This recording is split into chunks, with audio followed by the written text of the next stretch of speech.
Hello guys, দেখতে পাচ্ছেন এটা একটা পার্ক সৌদি আরব।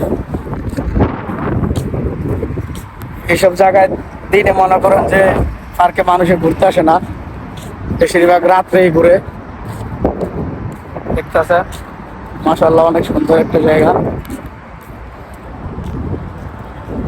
সৌদি আরবে আছে না, এসব পার্কে মানুষের দিনে আসে না, দিনে ঘুরে না, শুধু রাত্রেই ঘুরে।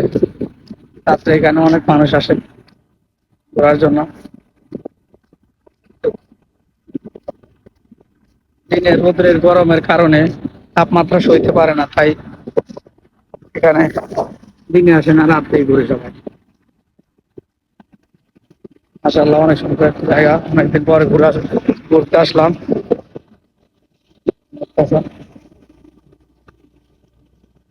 মিয়া মিয়া।